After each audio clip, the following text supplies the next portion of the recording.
আসসালামু আলাইকুম। ইউরোপের দেশ নর্থ ম্যাসেডোনিয়াতে বর্তমান বেসিক বেতন কত? বিভিন্ন কোম্পানি বা দালালরা যে আপনাকে লাখ লাখ টাকা বেতনের কথা বলে, তা কি আসলেই সত্য, নাকি এর পেছনে লুকিয়ে আছে অন্য কোনো বাস্তব চিত্র? 2026 সালে দাঁড়িয়ে আপনি যদি নর্থ ম্যাসেডোনিয়া আসতে চান, তবে প্রতি মাসে কত টাকা আপনি ইনকাম করতে পারবেন, থাকা খাওয়ার খরচ কেমন হবে এবং কোন কাজে সবচাইতে বেশি বেতন, সব কিছু নিয়ে আজকের ভিডিওতে আমি পরিষ্কারভাবে প্রমাণসহ তুলে ধরব। শুরুতেই আসা যাক দেশটির অফিসিয়াল সর্বনিম্ন বেসিক বেতন কত টাকা। নর্থ ম্যাসেডোনিয়ার সরকারি আইন অনুযায়ী একজন শ্রমিকের সর্বনিম্ন নেট বেসিক বেতন হচ্ছে 26,046 দিনার। ইউরোপীয় মুদ্রাতে ইউরো হিসেবে কনভার্ট করলে এটির দ্বারাই 450 ইউরো, অর্থাৎ বাংলাদেশি আপনার ট্যাক্স কাটার পরে একদম নতুন অবস্থায় একজন কর্মী সর্বনিম্ন 450 ইউরো হাতে পাবে, তবে কোম্পানি ভেদে কিছু কম বেশি হতে পারে। এখন প্রশ্ন হলো, সব কাজের বেতনে কি 450 ইউরো? একদম না।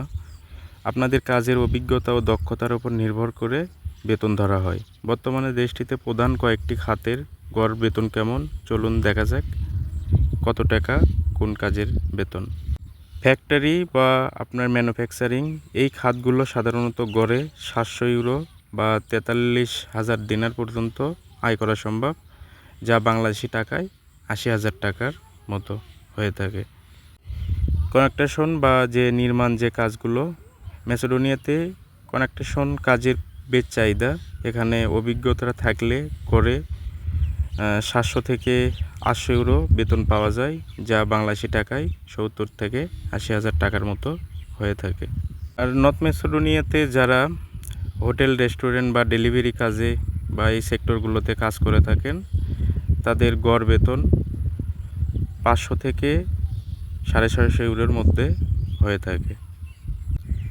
ড্রাইভিং বা গাড়ি চালক, যারা ম্যাসেডোনিয়াতে এসে ড্রাইভিংয়ের কাজ করেন বা বিভিন্ন কোম্পানি যেগুলো ট্রাক বা অন্যান্য যেগুলো যানবাহন আছে এগুলো যারা ড্রাইভ করেন, বা ম্যাসেডোনিয়ান যাদের ড্রাইভিং লাইসেন্স থাকে, তবে ড্রাইভিং লাইসেন্স পেশায় প্রায় আপনার 750 থেকে 900 ইউরো পর্যন্ত বেতন দিয়ে থাকে।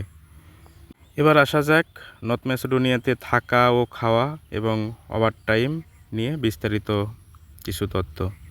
ম্যাসেডোনিয়া আসার আগে গুরুত্বপূর্ণ যে বিষয়টি হলো থাকা এবং খাওয়া। ম্যাসেডোনিয়া আসার আগে অবশ্যই এজেন্সির মাধ্যমে বা সরাসরি কোম্পানির সাথে চুক্তি করার সময় দেখে নেবেন তারা থাকা খাওয়া ফি দিচ্ছে কিনা।